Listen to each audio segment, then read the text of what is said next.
detergent. You enjoy free and stronger cleaning power. Sa mata, talong isang buhos ng Brandex liquid.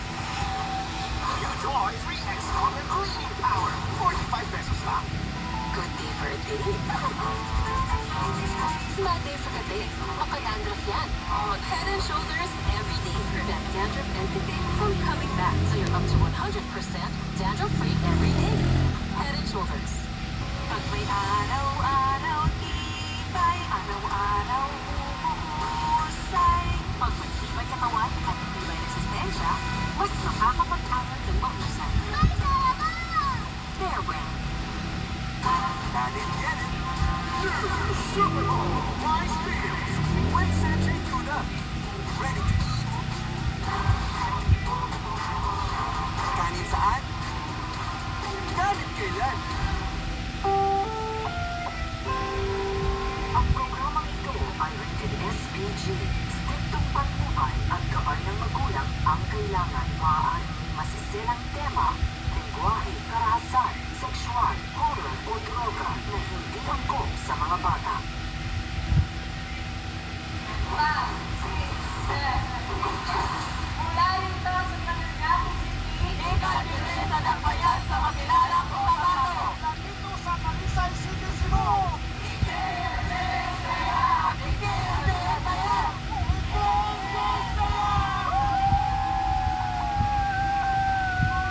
Luzon, Visayas, Mindanao. Linggo na, kayang-kayas na. Ngayong Chinese New Year, hanapin natin ang mga pagkain may sipa. Gawa sa paa ng manok o adidas. Sumipa ang imahinasyon ng vlogger na ito ng ang paa ng manok o yung tinatawag natin adidas. Ginawa niyang palabotones o talid ng jacket. Meme lang daw ito. Trending daw kasi ngayon ang mamahaling Chinese-style jacket ng isang sikat na sporting brand. Sa kanyang paandar, bigyan ng jacket yan. Pero ito raw talaga ang Adidas na afford ng mga Pilipino. Paa ng manok. Sa mga naghahanap ng pwedeng ihanda ngayong Chinese New Year, takbo na sa food park na ito sa Sampaloc, sa Maynila. Sige tayo dito, bossing. Ang binibenta kasi itong paa ng manok. Hindi lang basta iniihaw, kundi dim sum style chicken feet na may sweet and umami sauce. Parang different style na. Ang nagluluto nito, si June, na dating cook sa isang Chinese restaurant. Ako ng Chinese, sa kanila. Kaya ginawa ko ng negosyo. Madaling araw pa lang, takbo na agad sa palengke ang anak ni June na si Joby para makahanap ng paa ng manok. Ay, magkano po paa? Aba, itong si Joby, pagdating sa pagpili, napaka-mitikuloso. Mas, pag food kasi talagang mahili siya tulad nito. Ang ito mas maganda, mas malalaki. Magkano kilo? Walang bangos, may kuko pa. Dahil na magkakanggan, at salamat.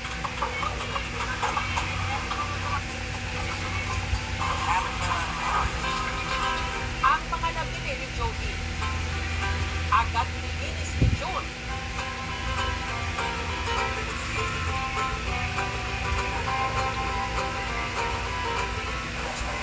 Para matanggal yung mga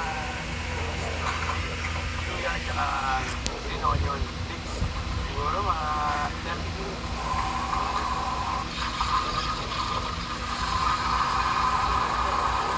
Pagkatapos natin pakuluan, piprito naman natin hanggang sa maging golden brown siya.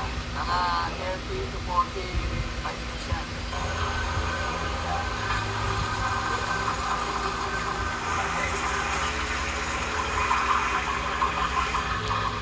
At inabad sa malamig na tubig. Mababad para yung init niya mabawasan.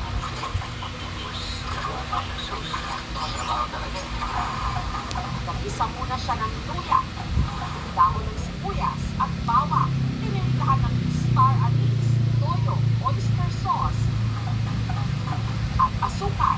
Ilalagay natin ulit. 30 to 45 minutes. Amoyin. Kasama starts. Papalapot lang.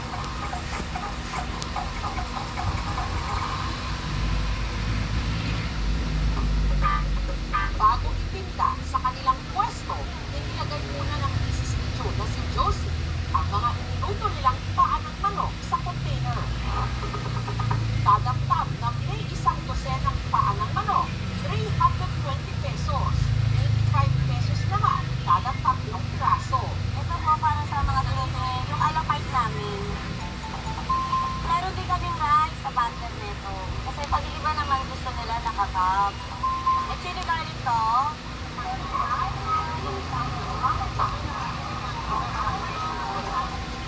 Parang sa alat. Kaya kapag gusto ang lasa. That's all of the water. Isang kahit isang tuka lang daw dati ang pamilya ni na June. Para kasi talagang nagtitinda lang kami. Nasa bangketa lang. Pag wala ka tinda, wala ka rin kakainin. Kaya sana sa pagluluto, wala na simula. Hindi ba natuloy yung ano nyo? Kita na sila. Bigaya ng gift? 10,000 Ha? pesos Hindi natuloy? kada araw. Hindi. Kailan manan daw? Uy, tara na. Baka bukas. Yung iba nagdala, yung iba hindi. Yung iba nagdala, yung iba hindi. Hindi lang daw gawa sa Ano? mismo Yung iba nagdala ng gift, yung iba hindi. Ano nagdala? buko Yung bibigay. ng manok, Kailan? charot, Yung Friday. buwan, Ano ba talaga? Baka ikaw lang hindi nagdala. Hindi. Marami din. Hindi nga nabigay sa akin eh. Natapon na po yan. Kaya naisip ko na bakit hindi natin gawin chicharon. para matanggal ang lansa at Ibigay mo to sa kuko. teacher mo. Lalo nakalahit ito ng mga manok sa lupa ang mga nakuliktang kuko. Hinugasan Lagyan mo ng suka. ano. Para matanggal. To ma'am yung teacher mo, tapos lagyan mo yung pangalan mo. From Tabo. Tubig. Mga 2 pesos po natin gagawin. Asa ballpen mo? Andyan sa bag ko. Lagyan mo na. Wala mga kutsarita patis. Optional Wala po. naman dito ah. Gusto na maglagay ng pampalasa ng MSG. Ah? Pansin po dapat importante. Ballpen. Nagtitinda ng ulam. Pag malinis ka, tinatanggalan nila yung kalyo. Tinatanggalan mo ng kuko. Pagkatapos yung nalaman sa asin, hugasan na po. At saka niya dinarinig sa kanilang adobo style sauce. Malambot na po ngayon yung pahahuli na po natin para tuhuin na. Kada stick po, 2 pirasong paa ng manok. Tapos ang presyo po nito is 21 pesos. Papakin ulam, wala kang alam ko yan. Ay, Frank, ba't mo kami? Dahil sa pagtitinda nito, malayo-layo na rin daw ang inasenso ng kanilang buhay. Higit sa lahat, napagtapos nila ang 3 nilang mga anak. Siba, yan kasi. Tsaka masarap, malinis. Wala silang malalasahan lang sa mga paninda namin. Magandang source yung pagkain naman ng collagen. It is a good protein that helps with skin elasticity. In terms of nutritionally, delikado, especially for those with kidney disease, kasi mataas na phosphorus ang paa ng manok. Tapos, since balat yung majority ng kinakain natin, mataas din yung cholesterol. Dati, patapon lang ang paa ng manok o adidas.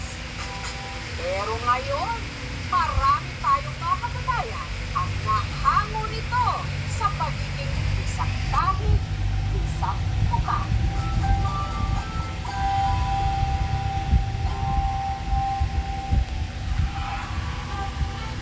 Para lang makapasok ng eskwela, mga estudyante sa Cebu, kailangang bumaba mula sa napakatarik na bundok.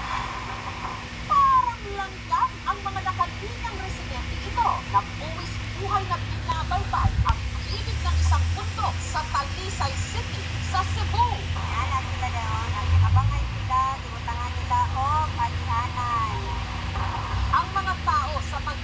ng dulo ng pila. Kapansin-pansin na pinupungkalang lupa. Parang gawan ng madadaanan ang mga nasa gitna ng mga batang estudyante.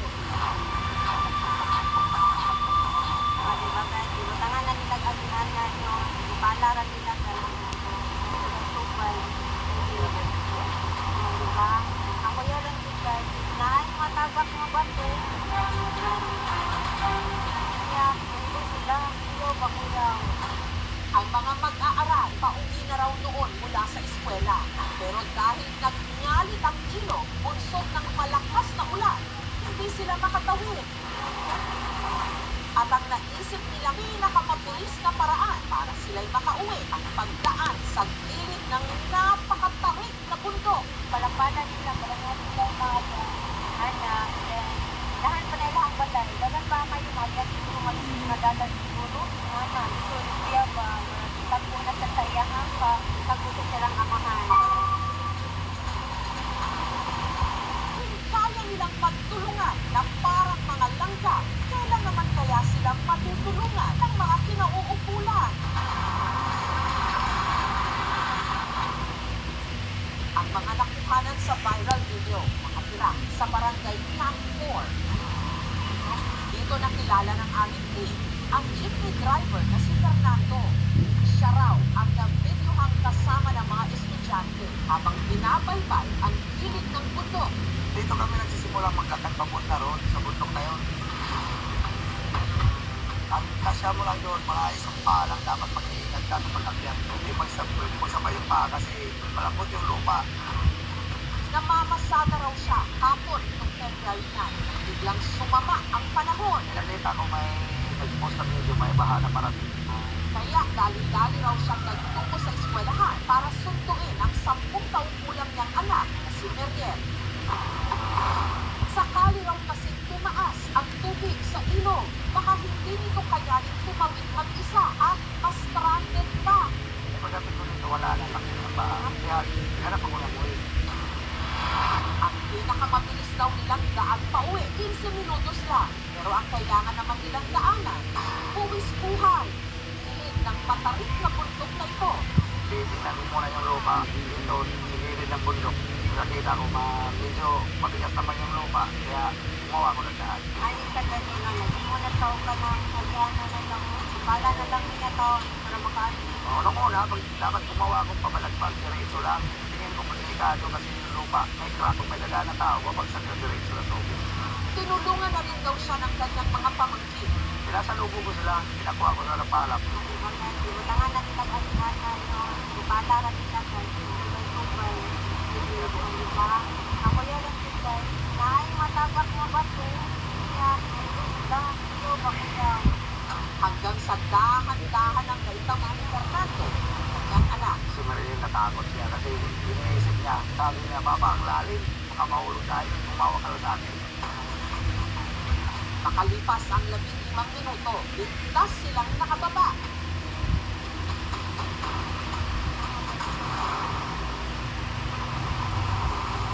Maglimang dekada nang nakatira si Fernando sa barangay Camp 4, kaya hindi na raw bago sa kanya ang tumaan sa gilid ng bundok tuwing nagsusungit ang panahon. Daanan talaga namin ang dyan.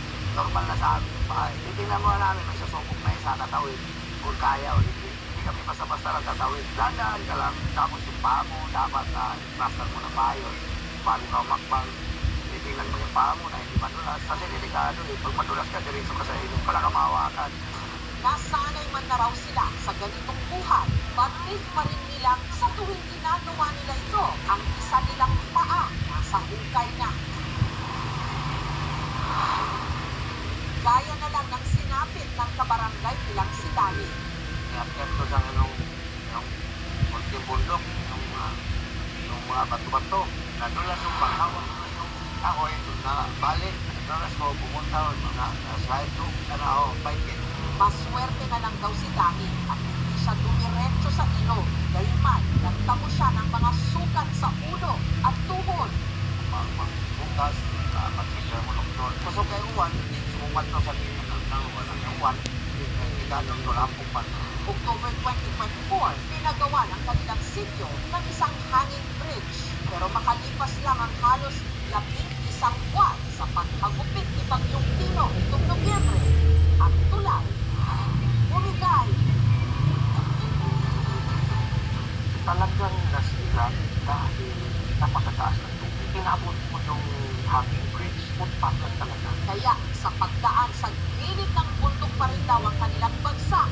Alam ni Fernando, napakadelikado nito, lalo na para sa mga bata, gaya ng kanyang anak na si Daniel.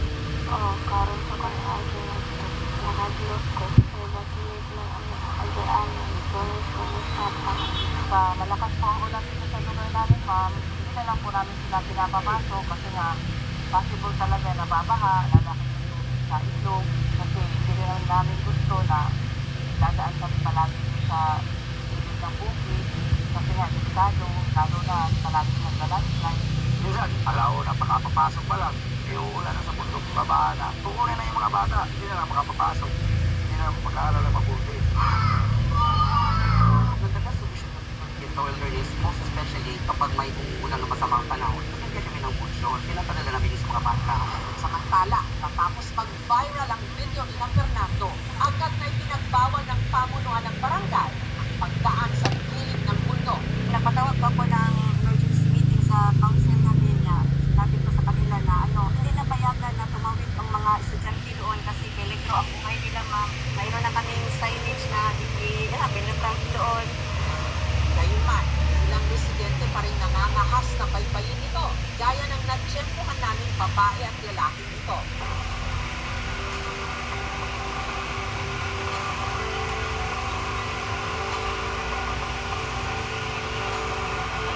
Pero pagdating sa gitna, ang babae bumalik.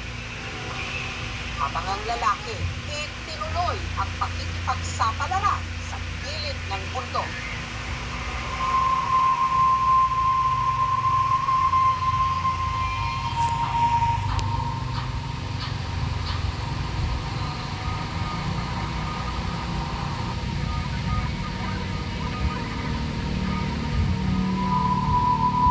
Hanggang sa narating niya ang dulo ng daan.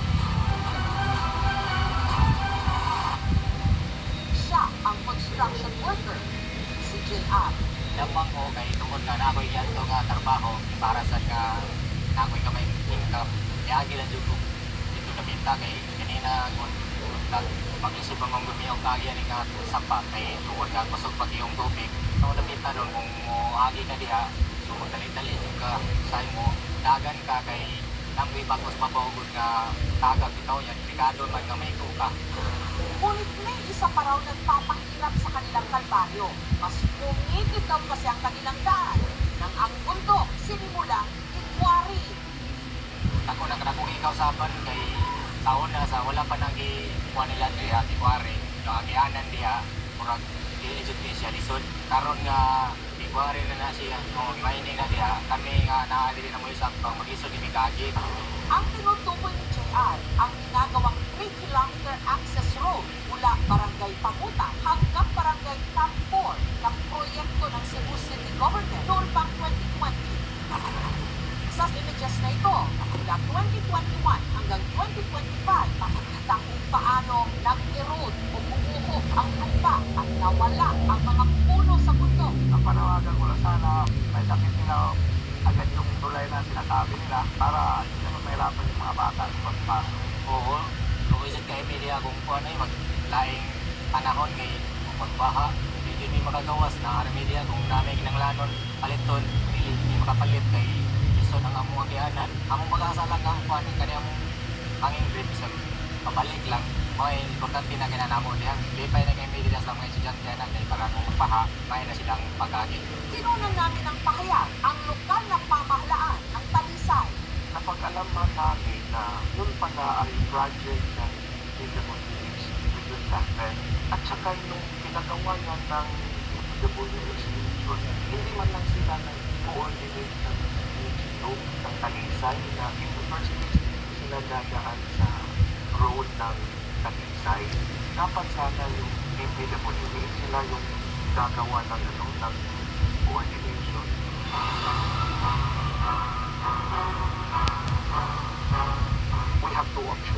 gagawa tayo ng bagong hanging bridge. Then second, maghanap na lang kami ng safe na lugar na yung 10 families doon, ilipat na lang namin dito sa kabilang side ng river para safety talaga na sila tatawid ng, ng river. Wala akong matirahan ng iba. Kaya dahil malaking gastos, nagawa ka ng bahay, hindi ka ng lupa. Dito, may lupa kami, dito na lang kami.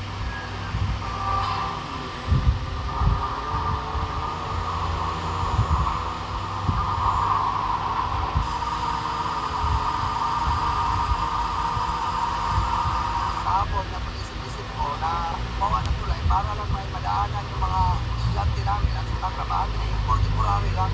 Pagdaan pa ng malaki, matakan na dito. Hindi sila mga langga. Pero kung ganito na ang kanilang kalbaryo sa mahabang panahon, bakit tila singlitin ng langga ang pagtingin sa kanilang pangangailangan? O bakyaw?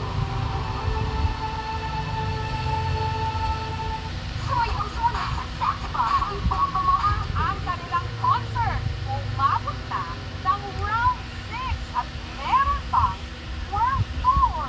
Get out! Ngayon naman, kilalanin natin ang mga literal na kanilang mga pinalaki. Sa libo-libong nakihataw sa pinaka-latest reunion concert ng Sex Bomb Girls, ang chikiting na ito raw ang isa sa talagang may karapatang pagsabing pinalaki siya ng sex bomb. Siya lang naman kasi ang unika iha ng leader ng sex bomb na si Rochelle Pangilinan at ng kanyang mister na si Arthur Solina. Meet 7-year-old Shiloh James. Pero pag-aamin ng kanyang mommy Rochelle, hindi raw knows ni Shiloh nung una. Na miyembro pala siya ng isang sikat na girl group. Paraw kasi ang bias o favorite ni Shiloh.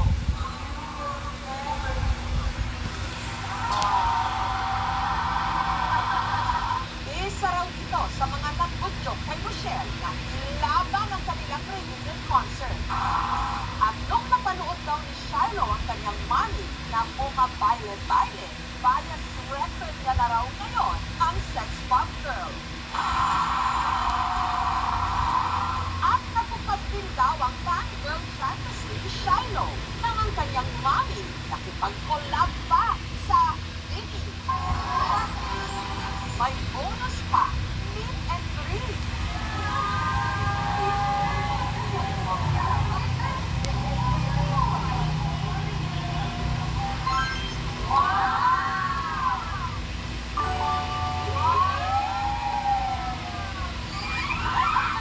Sana all, Shiloh!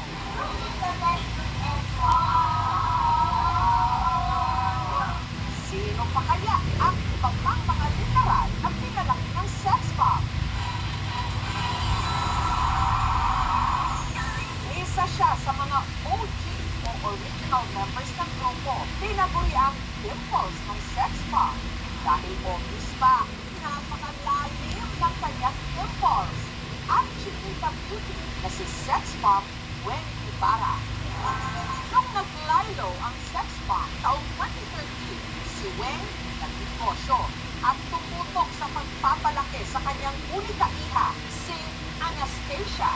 Ako po si Anastasia Christine at pinalaki ako ni Sex Bomb Weng.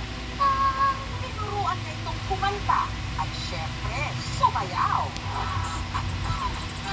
Kaya ngayong 18 anyos na si Anastasia, total performer na rin siya, gaya ng kanyang mommy Weng. Siya po yung nag-push po sa akin na sumali po sa contest dati po na bibigyan niyo po ako ng may. Siya po yung mentor ko po talaga.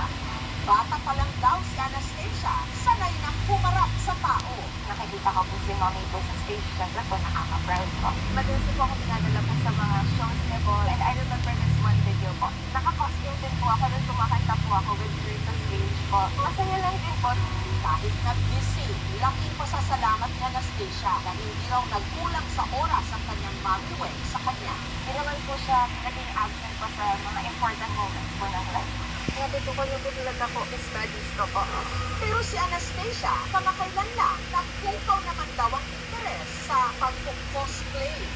po ang pag-uwi styling ko para po sa aking recent acne to cosplay. Na-enjoy ko po kasi po ang ganda po ng pinalagasan ko ng hair.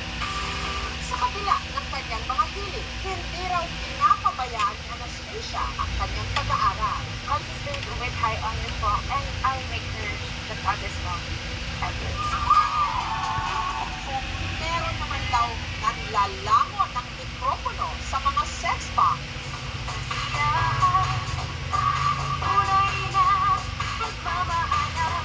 yan ay walang iba kundi ang kanilang main vocals, si Sex Bomb Yvette.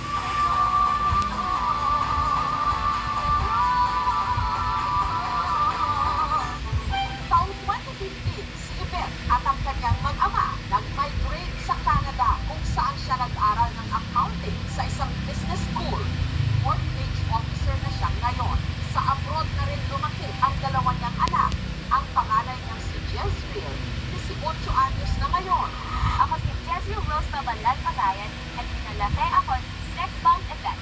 8 taong kulang lang daw siya nung sila'y nag-Canada at hindi raw naging madali para kay Jezreel ang pagsisimula nila noon ng bagong buhay abroad. Sometimes there are moments when nabully din ako sa elementary. When I would bring up Filipino food, they're like, wow, ang baho ng Filipino food. I remember sa cafeteria, they humiliated me in front. Sorry.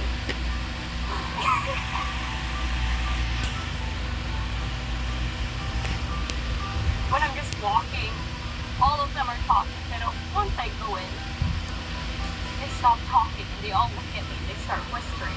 They would take photos of me. And that's why my self-esteem was really low. Ang kanyang naging takbuhan, ang kanyang mami Yvette na nagpayo sa kanyang palakasin ang kanyang loob. I would be the one asking her like my best friend. That's how she became more like present in my life.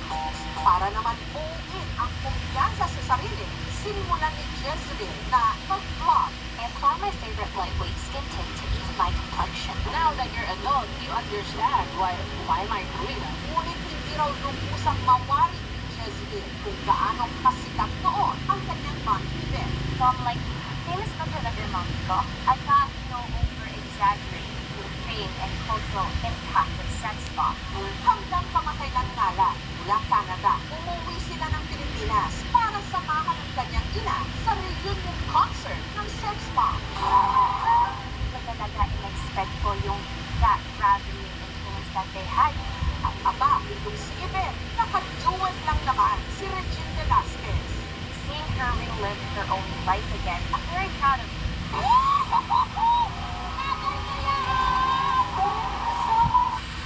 Nitong Biyernes, sina Jezreel at Anastasia pinagtagpo namin.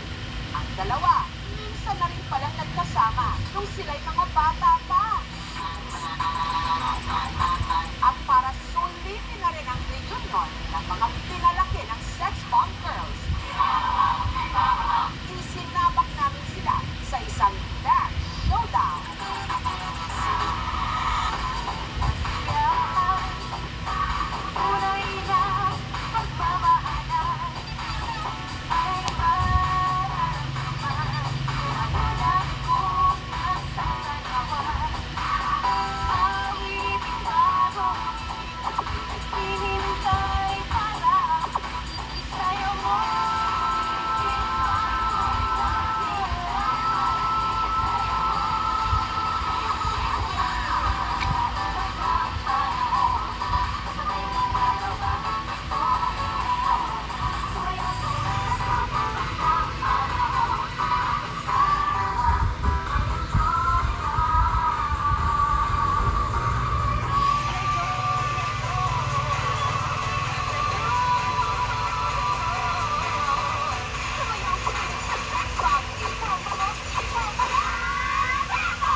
Paano mo maiisip na magsipag sa lahat ng ginagawa mo kung hindi mo ginagamit yung utak mo?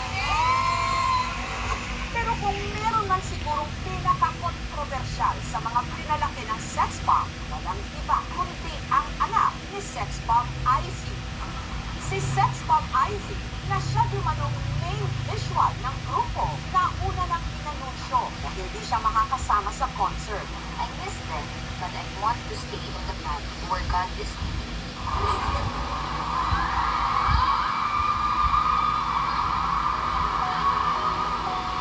Kaya laking gulat ng lahat nang sa round 4 ng kanilang reunion show, nanood siya at sumampa pa sa stage kasama ang mga dating kagrupo.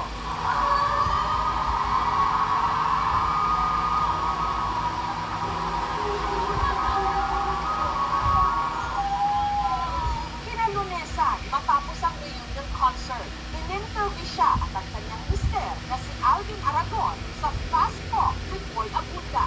Andun yung longing na you feel, ito yung kasama ko for the longest time. Pagkalabas, sobrang yung heart ko talagang nag-uumapaw. Noong 2009, nung nag-resign po ako eh. And ngayon ko lang sila ulit na on stage. Kasi sobrang emotional. I love them so much.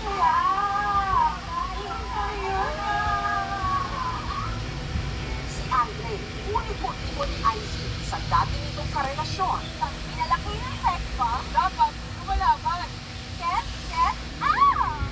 Taong 2023, inilahad ni Andre sa publiko na isa na siya, trans woman, at nagbago na siya ng pangalan, Sofia Trazona.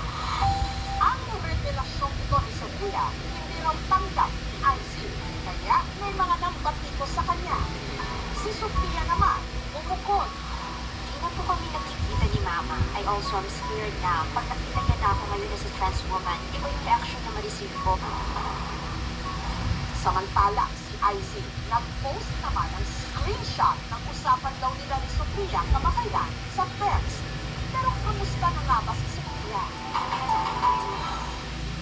Ito ko naman ba, ipag-ugnayan ang aming programa sa kanya at nagpaunlak siya ng interview. Ako si Sophia at pinalaki ako ni Sex Bomb Ice. Si Sofia, isa na ngayong drag performer. Iba yung feeling when I'm doing drag. It's an art form, sobrang professional po nitong work na to. Hindi po siya biro na ipapakita din kami sa mga tao ng mga political views namin through performance. Sobrang fulfill ako sa ginagawa ko. Ito talaga ako, kahit maliit pa yung bayad sa akin, papatusin ko. Kasi gusto ko talagang nagpa-perform. Gusto ko na nakikita nila ako and nai-inspire sila. Hindi dahil napanood nila yung ginagawa ko sa stage, pero dahil nakatayo ako sa stage na yun and they know my story.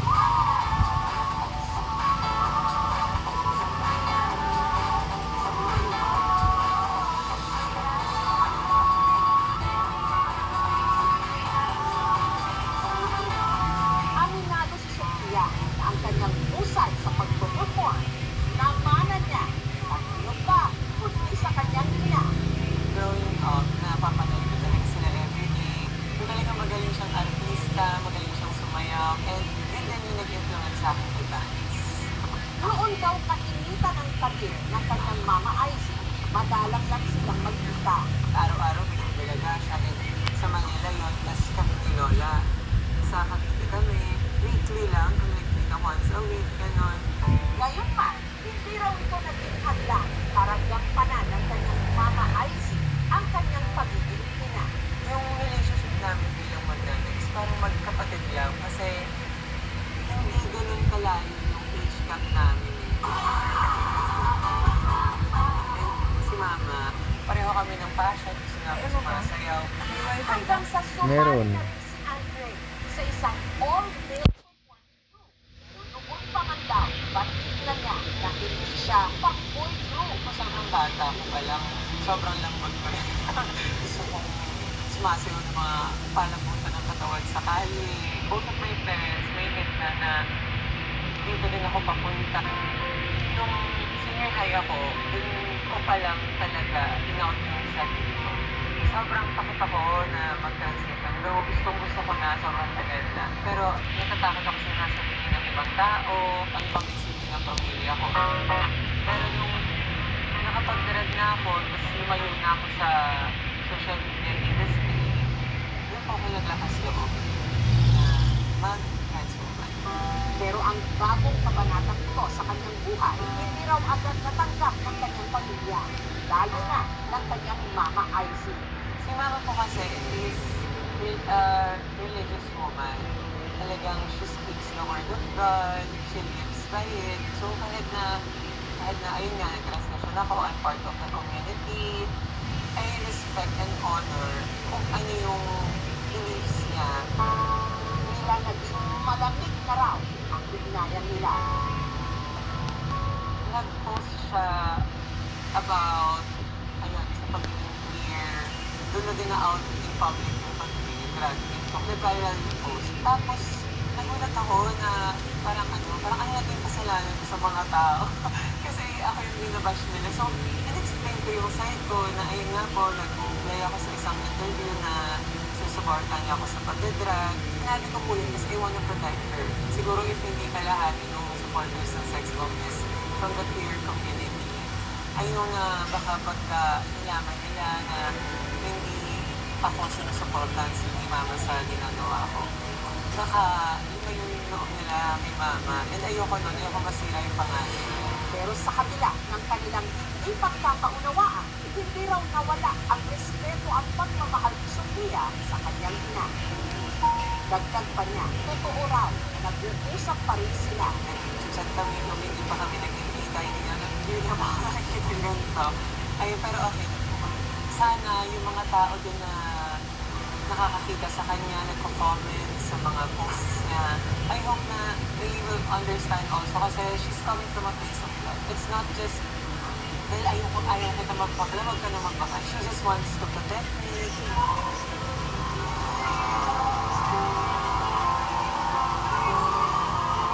Masaya raw si Sofia makita ang kanyang mommy Isaac na muling makasama ang mga kasama niya dati sa Sex Bomb Girls. Last concert, sobrang proud ako sa'yo. Naiyak ako sa CR kahit nasa show. Ay, sobrang saya ko para sa'yo na nagagawa mo na yung mga gusto mong gawin ngayon. Magkikita din tayo soon. Tunay ngang anak siya ni Isaac. Sumunod sa sex bomb. Anak ng isang sex bomb. Get out! Lumalaban.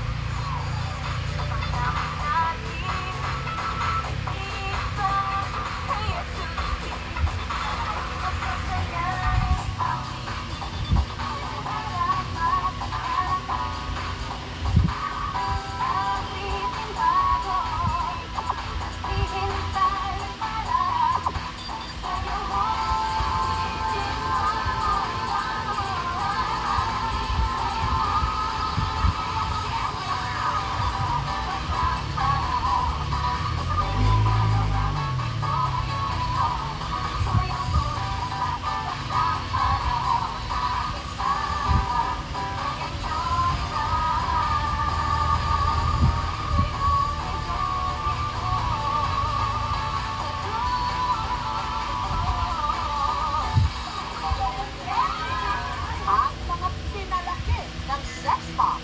May talento, may tapang, may paninindigan. Marunong rumispeto, marunong lumaban sa anumang hamon ng buhay. At kung yan ang sukatan, aba, may lahat pala tayo. Pinalaki ng sex bomb. Sumayaw ka ng sex bomb, ipapamos,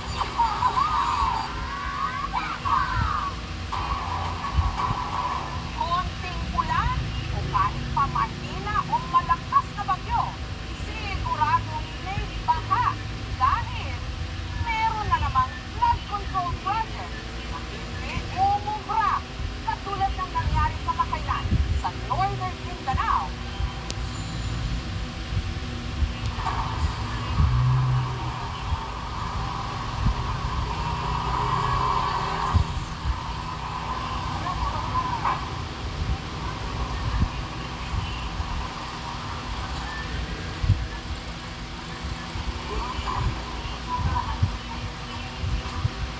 Isang linggo na po ang nakadilipas mula nung tumama rito ang bagyong Basha. Pero sa tingin ko po, tingnan nyo yung mga gamit, yung mga kanilang mga damit, yung sampay, nilalabhan pa rin. Mukhang hindi pa po sila nakakabangon. Sa estimate po, 21 barangays ang affected. 10,000 families. Kayo po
dinala sa Libasha, Biyernes ng nakaraang linggo, February 6, ang bagong-bago nilang flood control project.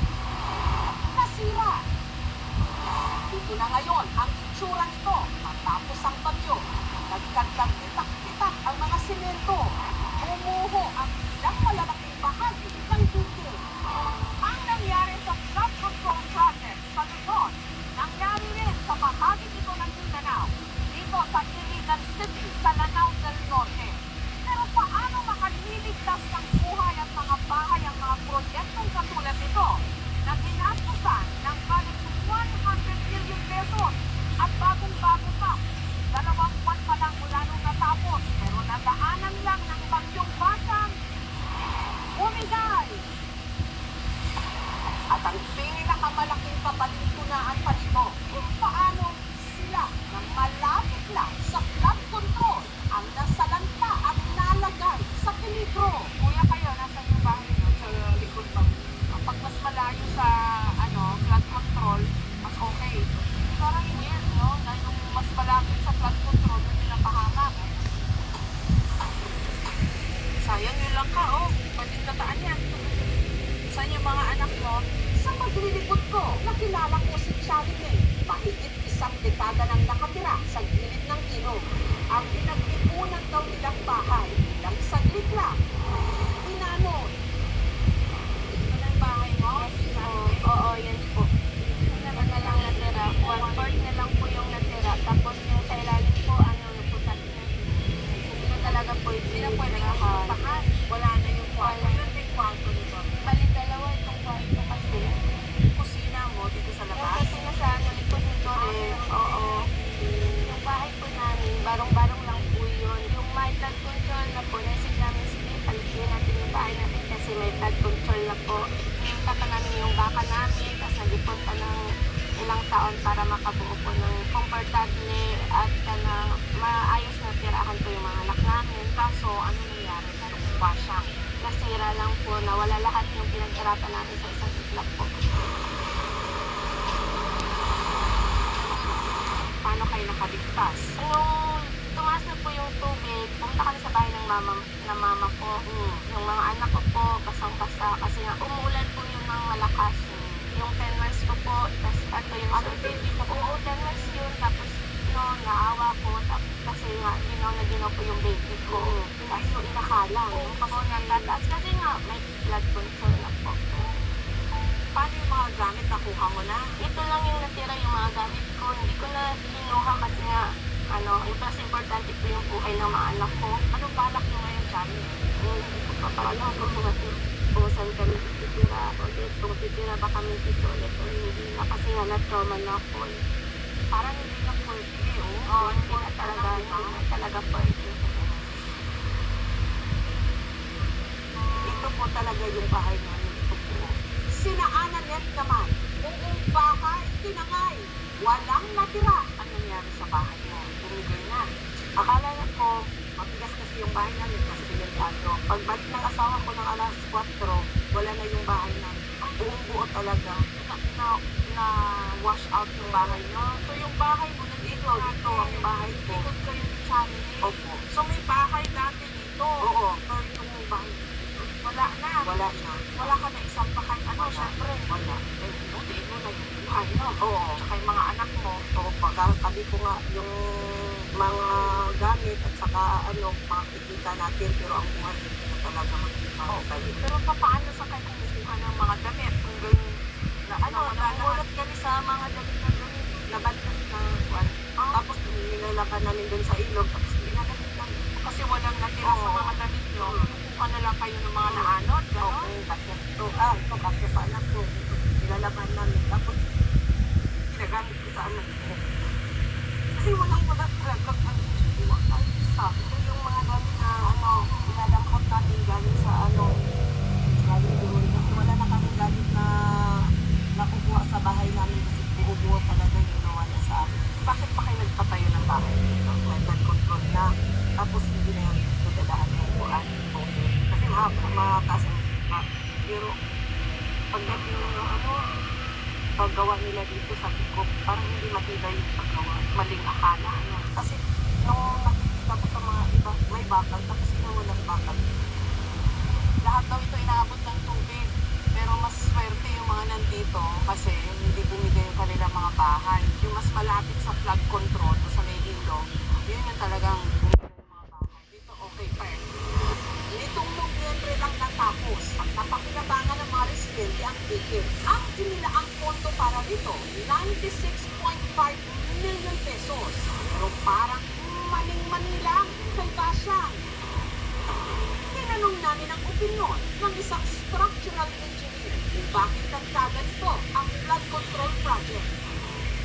Engineer Ross, palagay nyo ano nangyari dito sa flood control project na ito? Nakita ko sa drawing, sa design, sa water side, puro buhos yung refractive for slope protection. So dapat walang tubig na dadaan dito in the design. Kaso nakadaan. Kaso nakadaan parang hanggang o kaya nawasak. Pero yung pagkakagawa ko nitong flood control project, itong dike na ito mismo, tama po kaya? May bato naman. Meron naman. May bakal May naman bakal. sa kabilang O sa side. kabila. Kasi Pero yung bakit water dito side. sa kabila, dito sa side na to walang bakal? Kasi dito ang isa nila is for slope protection ng lupa. Kaso ang tubig hanggang dito rin pumasok. Yan ang problema. Hindi kasi design yung slope protection dito para sa tubig. Hindi ba nila na-consider yung mga gano'n na dapat nilagyan na rin nila ng bakal dito kasi may possibility na dumaan yung tubig dito rin sa side na to. Yung hindi ko. Hindi na nila ginawa. Kasi doon parang may may bridge, may opening doon. Oo, yun nga kasi Kung hindi walang natapos opening, yung oo. bridge. Oo. Pag walang opening doon, siguro safe. So ano na? Nito lang Martes, nagtungo si DPWH Secretary Vince Dizon sa Barangay Mandulog para suriin ang damage.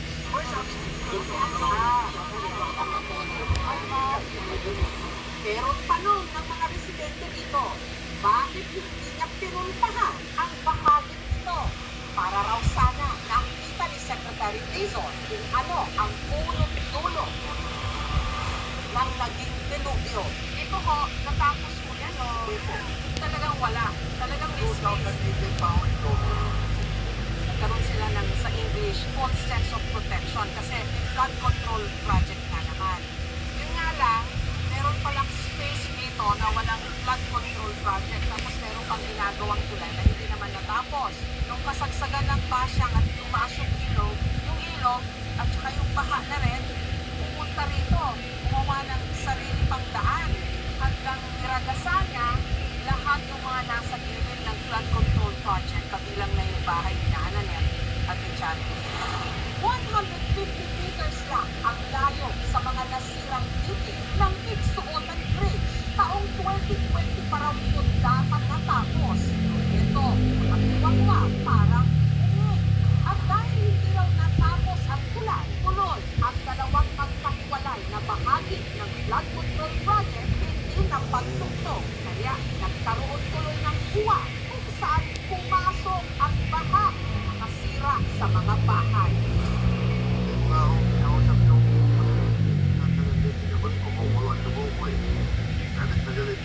Dahil Kung tinapos sana nila ito, pagkakadugtong yan, yung dalawa yan, panagpunod yan sa may tulay. parang hindi naging coordinated, ano ho? Hindi po, tapos ang sabi wala daw mundo. Saan na yan yung 3 units natin? 2025 budget. At saka pag sila gumawa ko ng tulay na hindi natapos, Mga ilang tao ang problema dyan. at saka bakit hindi nagdugtong yung dalawang flood Kung control? natapos ito, magdudugtong yan sigurado. Ay, hindi nga eh. Kaya yan sunod yung pisada ngayon. Kung natapos lang sana yan, wala akong ba, mangyayari. May bahaman, pero may flood control tayo eh. Dapat nga ako meron, di ba? Mananawagan po ko kay Sir Son. Kayo po ay nandun na, hindi po kayo pumunta sa dulo tulad po ni Liz. Liz po, sa pinakadulo po kung saan nagmula yung baha. Tayo ng mga tao ay sinisipan ng mga barangay opisyal. Dahil yung mga bahay na yan dyan, nakahililang bahay, Son po yan. Kaya lang, nagbahay sila dyan dahil may flood control tayo. Umasa sila hindi na sila manarating ng kahit na may Henderson, pero umasa sila dahil mayroon po ng project na flood control. Ang instruction ko, kailangan gawa ng paraan. Kahit temporary mo, basta na yun. Kasi pagka meron na mga bagong bansya o sentro, sisirain na naman ang tubig. Gagawin natin. Ayon sa transparency website ng DPWH ang Pigsuotan Bridge. 100% completed na. Paano naman nangyari yun?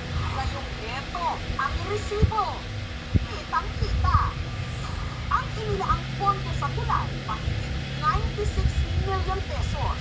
Ang kontratista, Monolithic Construction and Concrete Products na nakabase sa Davao City. Sinubukan namin kuhanan ng pahayag ang DPWH at ang Monolithic Construction and Concrete Products, pero wala pa silang tugon.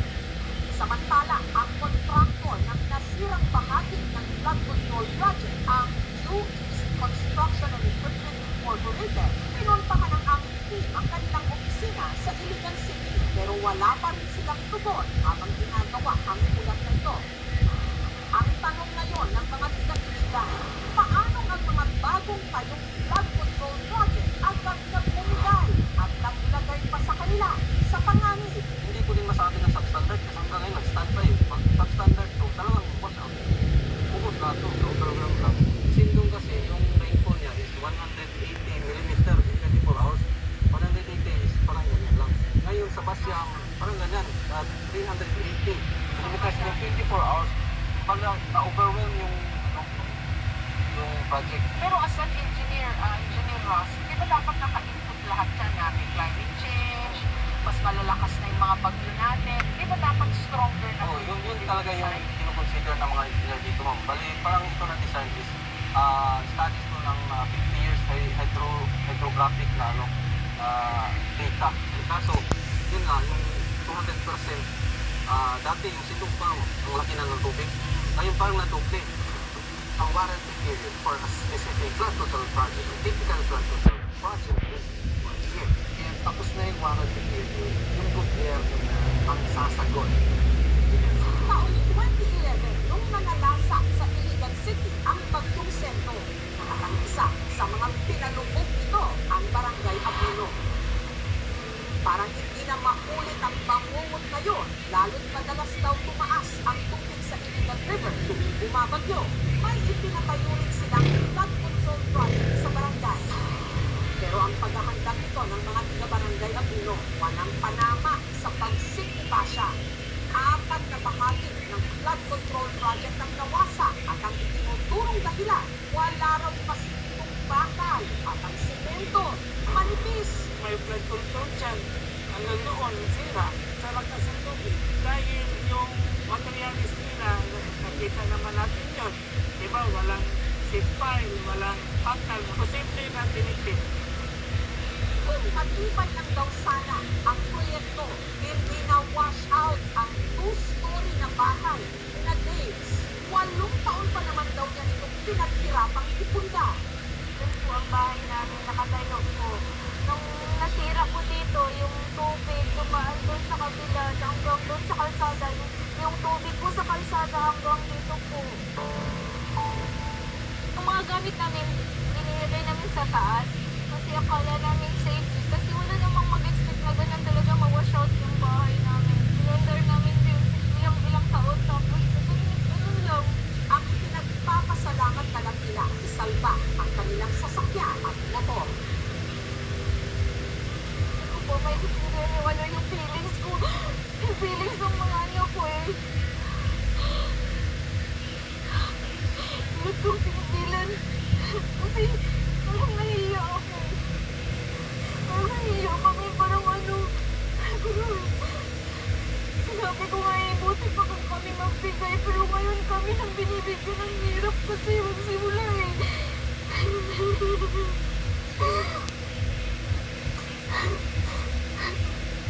Parang bumigay na rin ako.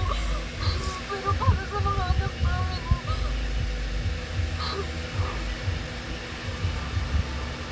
Makikita mo naman eh, walang laman eh. Yung mga bato nga, patay eh. Parang ilagyan lang ano, ng mga konting simento. Hindi mo makakaan sa tubig. Kaya, umikay talaga. Sobrang tinipid. Nagkalat ang mga hinanod ng sheet piles sa mga bakal ng pundasyon ng flood control. Kung sa namin sir, gano'n lang kanipis. Ano, puro buhangin lang. Buhangin tapos, ayun, manipis yung buhangin nito. Tapos wala pang baka, kaya bumigay. Dahil bumigay ang flood control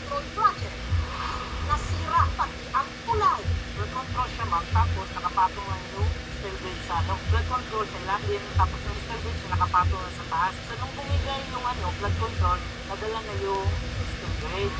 Parang may matawla ang mga residente. Dumiskarte na lang sila ng pansamantalang tulad. Yun nga lang, hindi ito kayang daanan ng mga sasakyan.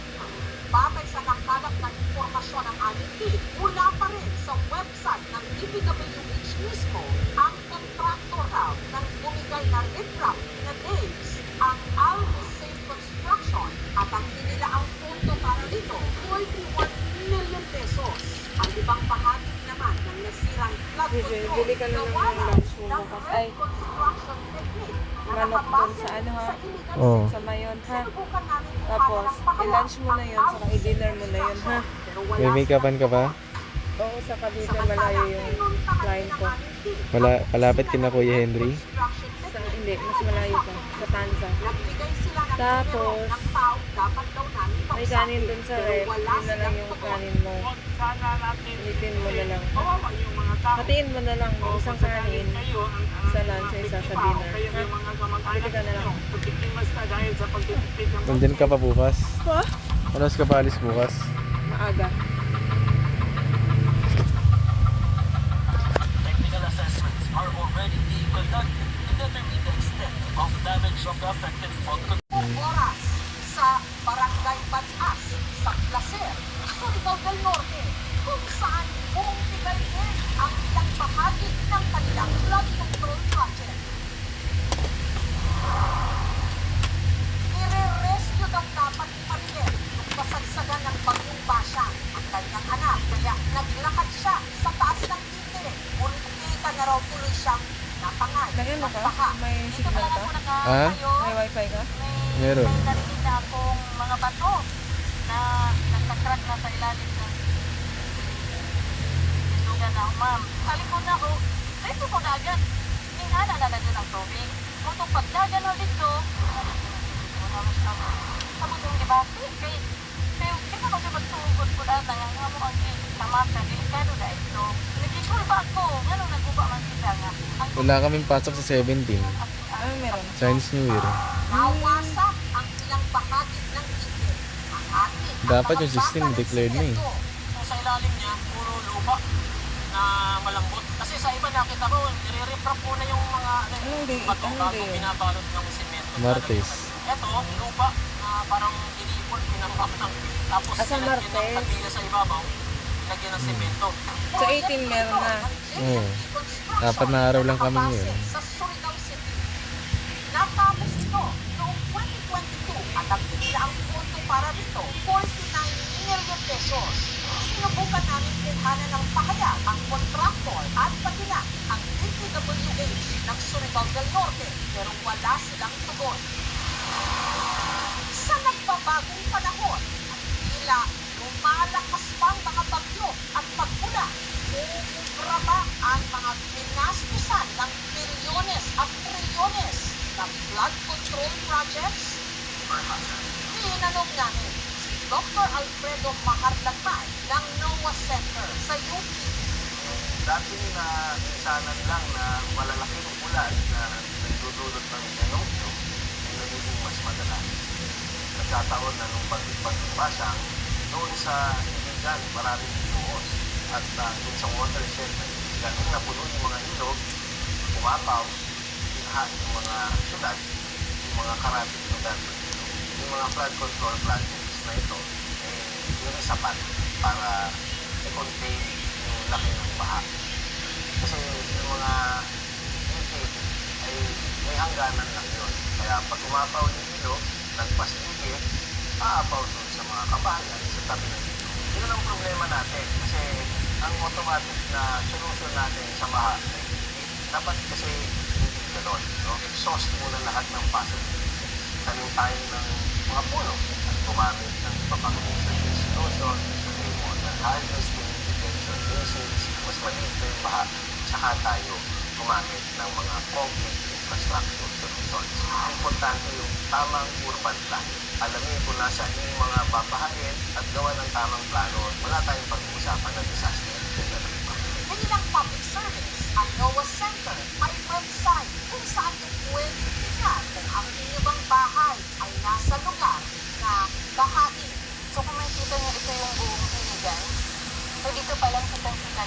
daming area na namumula. Red means high hazard.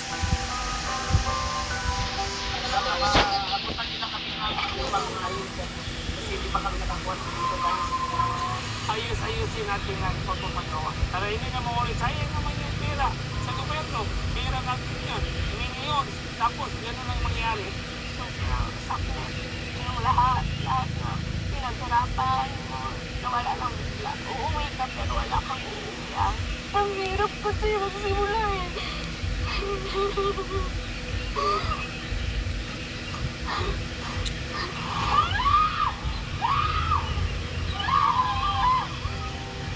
Siyam na tao ang namatay sa Northern Mindanao sa kasagsagan ng Bagyong Basha.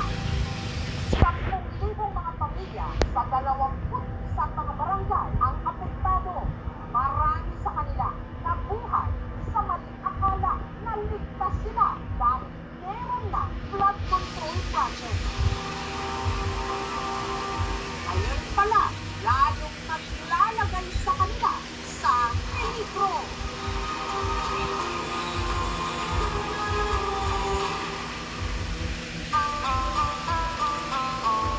Ngayong Chinese New Year, pasyalan natin ang nagagandahan at sagradong mga templo. Pagpasok pa lang sa gate na ito, para ka na raw nag-teleport o parang magic na nasa China. Ang nakapalibot na pader kasi sa daan, papasok para Great Wall of China. Taos Temple. Pagdating sa dulo, ang tatambad sa'yo, Pero hindi tayo tumuloy kasi masama ang pakiramdam. at engrande At nainit ang nahihilo sila mama. na nasa tuktok ng isang burol. Sa Cebu. Para sa ating mga Pilipino, visa free ang pagpunta rito. Wala kasi ito sa China. Ang templo nasa Cebu. Ito ang Diyan Philippine lang tayo. Taoist Temple. O kilala rin sa tawag na Cebu Taoist Temple. Ang Philippine Taoist Temple, itinayo noong pang 1972 para sa mga Chinese national na piniling manirahan sa Cebu. Way back in 1987, dito sa Cebu, siguro mga less than 20 Chinese individual, nagtayo sila ng Chinese temple. Sa umpisa, maliit lang yung lupa when nakatayo yung temple namin. Sa ngayon, halos 11,000 square meters na ang lapad ng temple complex at isa sa mga pangunahing atraksyon sa Cebu. Open to the public ito, kahit sino pwedeng pumunta dito. Bawat sulok nito, bakas ang traditional Chinese architecture. Ang main temple o altar iniaalay nila para sa kanilang patron. Our patron saint, yung Hong Kong, nagdasal kami lahat ng financial, health, protection from evil spirit. Dito, pwede din daw ma-experience ang kultura ng mga Chino sa pamamagitan ng tinatawag nila Wapoy. Ito ang tinatawag namin na poy. Ito, yung wooden kidney shape na wood. Pag mayroon kang wish, nahulog ito. Pag ganito yung opposite side, isa yung flat sa ibaba, yung rounded sa ibaba, yes, meaning either your wish mo is granted. May mga maliliit din silang altar at templo para sa iba kanilang mga Diyos at santo. May matatagpuan din dito wishing well. Dahil sa itinulong, nag-wish ko sa mga ng sa magkaroon o anak-anak ng mga. At ang isa raw sa sinasabya dito ng mga bisita ang kanilang viewing deck kung saan matatanaw ang makapigil-giling Cebu City View. Actually, na-structured like parang mula ka dito sa Philippines. Nag-feel ko yung pagiging dito, yung Chinese. Pero paalala ng pamunuan ng Philippine Taoist Temple, attraction man ito sa mga turista, ang templo buong sambahan. Kaya para mapanatili itong sagrado, may ilang bahagi nito ang hindi pwedeng puntahan o trapuhan. Encourage naman namin lahat pumunta dito. Basta sa amin lang, nandito kayo sa temple namin, respect lang. Minsan, medyo malaki na yung boses nila, yung hingin lang namin, yung temple namin, at least solid.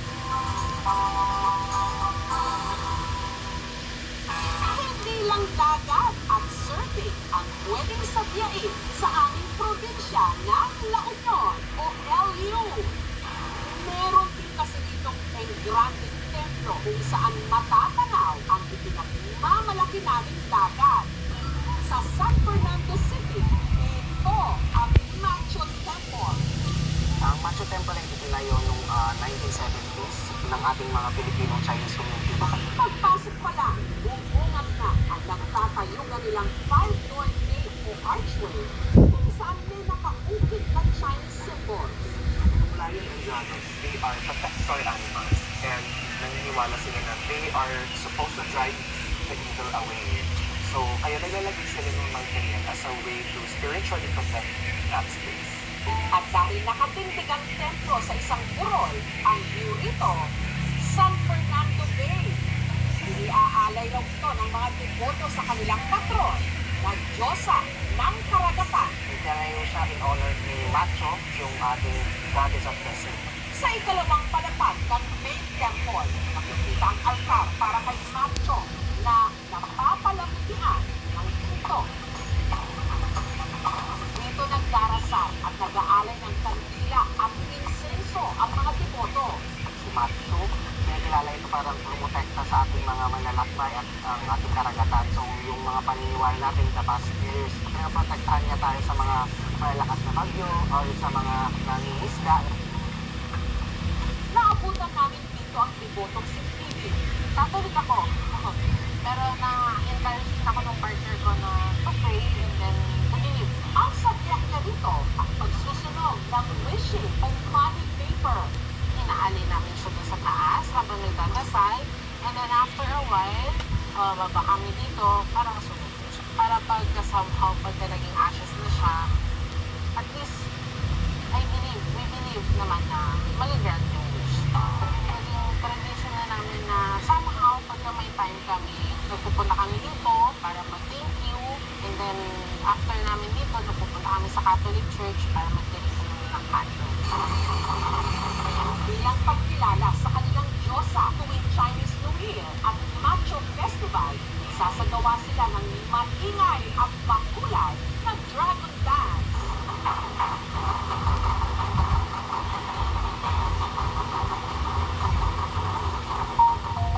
Sa templo, makikita rin dito ang tinatawag na Spider Dome. Kung makikita niyo yung itsura niya parang spider web, yung inspiration ng architecture niya. Ang balikbayang si Alice mula Switzerland sa Macho Temple piniling magaliwaliw kasama ang kanyang pamilya. Na-intrigue lang ako dahil sabi niya maganda tong lugar. It's true, maganda talaga yung lugar. Sa pagpasok ng Year of the Fire Force sa Chinese New Year, sana sa ating lahat sulipa at umarangkada ang swerte! Susunod, ang dalang nangis ng isang lalaki sa Batangas sa loob ng simbahan. Kumukulo lang ko, pag kumukulo po yung langis, nandyan yung aswang. Nung nasa gate na kami na nakasalubong po ako na babae, huwag kang lalapit, sabi niya. Pagkakapag po ng 3 hakbang, sumabog po yung langis sa bulsang. Sumabog mga kababayan, hindi niya kaya. Ang isa ng Lana Rivera, ilan ang supok sa kalagitnaan ng shoot ng aming team. Sorry sir, kumukulo po ata. Kumukulo nga po. Bakit po siya kumukulo? Meron po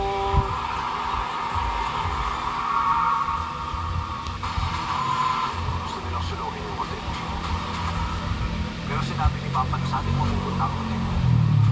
Kaya ang papaalisin natin dito, I'll think of a way. Meron ba silang misconduct katulad naman dito sa agreement? Pagnanakaw, resolvent of funds, para mapatanggalan sila sa ownership ng hotel. Hindi yun magiging pinagdala. Sabi niya, meron tayong dapat malaman. Kung mawawala sa ating itong hotel, hindi natin malalaman ang matpalit. Ilang buwan na nakakaraan, wala pa rin nag-aalak.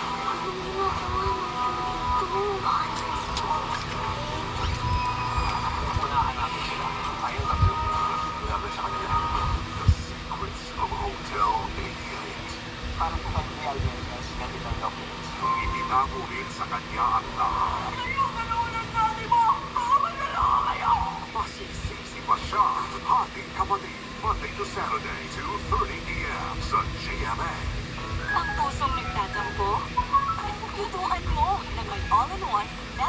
magic sarap.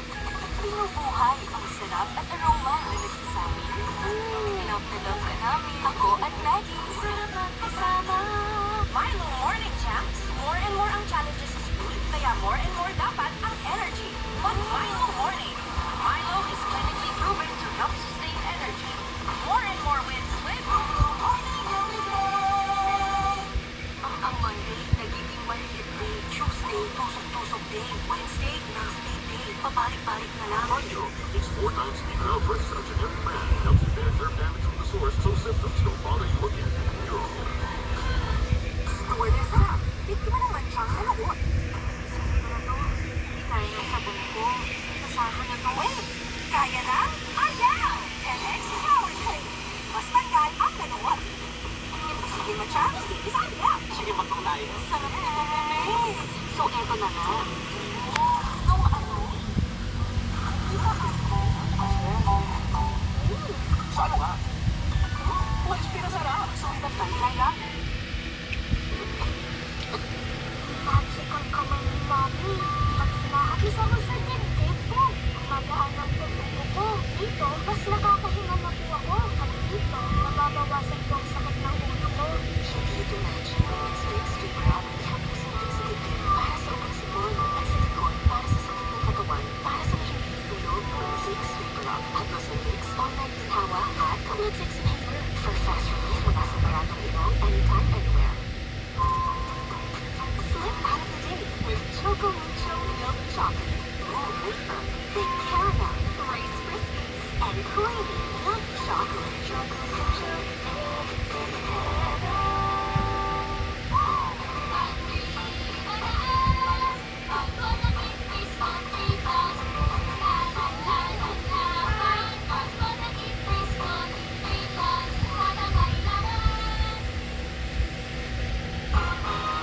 Always immune to hair fall. My hair gets its daily dose of pro vitamins from Pantene. Formula with pro vitamin B5 and biotin to help those hair fall immediately. For 10 times less hair fall. Pantene. Sa dami ng germs nila, afford mo magkasakit sila. Siyempre hindi. Kaya I use my trusted safeguard. Now mas pinalaki, mas pinasulit, mas protected with complete 10 germ protection. Better safeguard than sorry.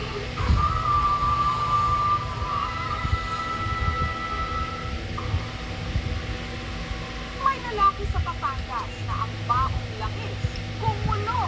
Matapos din mano niyang makasalampuhan sa simbahan ang isang aswang habang nagsisimba ang faith healer na si Edison. Nakikulak niya ng ang dala ng langis o lana bigera. Hindi umano, biglang kumulo.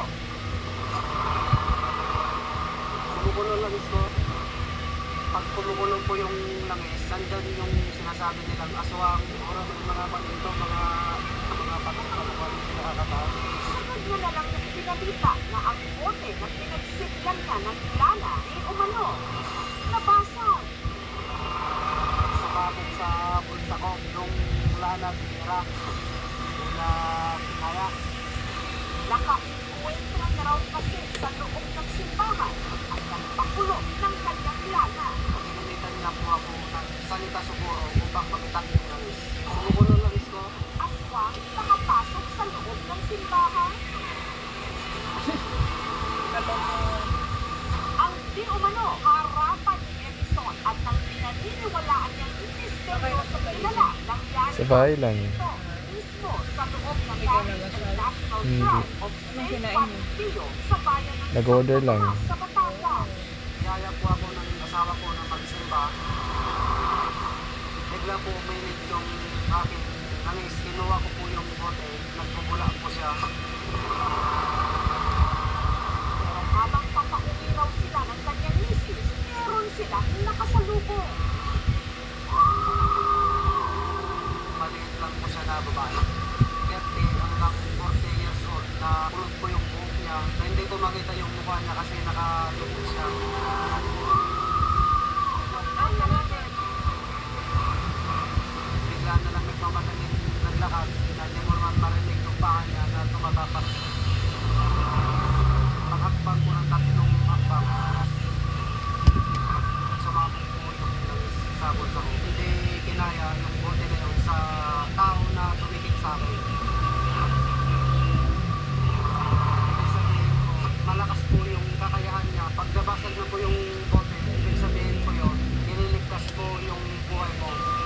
sinasabi niyang misteryosong babae, bigla na lang daw nawala. Nala ni Edison ang naging nakaenkwentro. Hindi man masamang elemento, sabi yung aswang. Hindi po sila natatakot sa simbahan. Hindi sila natatakot sa asin, bawang, o panguntra.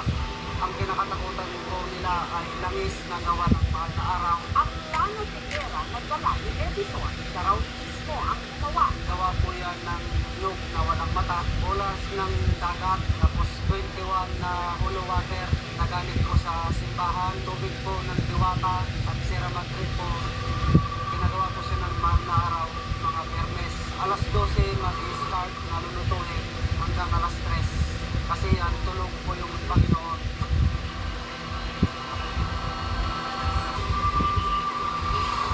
Isa sa kanyang mga suki ang kumpare niyang si Darius at ang misis nitong si Rose Ann na 7 buwan ng buntis. Wala nang tubig sa panguntra sa ulam para sa aswang. Ang lana, inilalagay raw nila malapit sa bintana at laking ulat daw nila.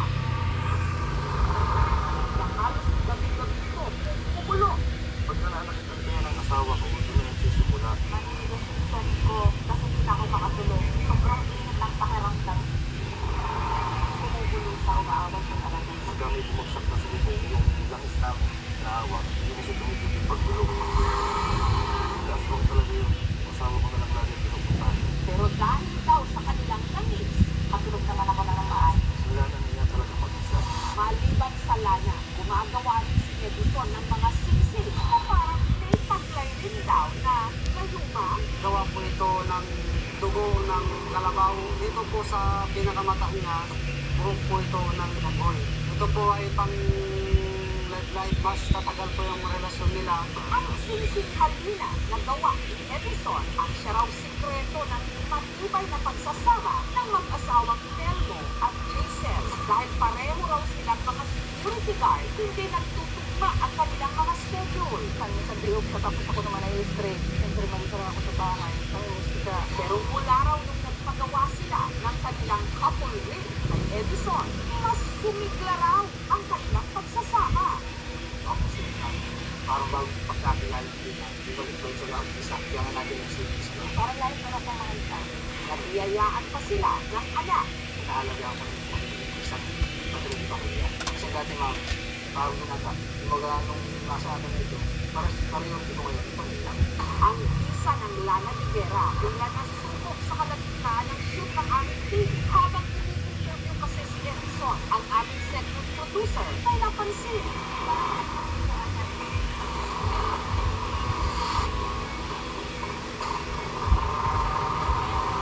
Kumukulo naman talaga yun. Meron po dito, nahuli ko po yung Para rin bigyang linaw ang hindi umano, misteryo ng kakatuwang nilala na naka-encuentro raw si Edison sa loob ng simbahan.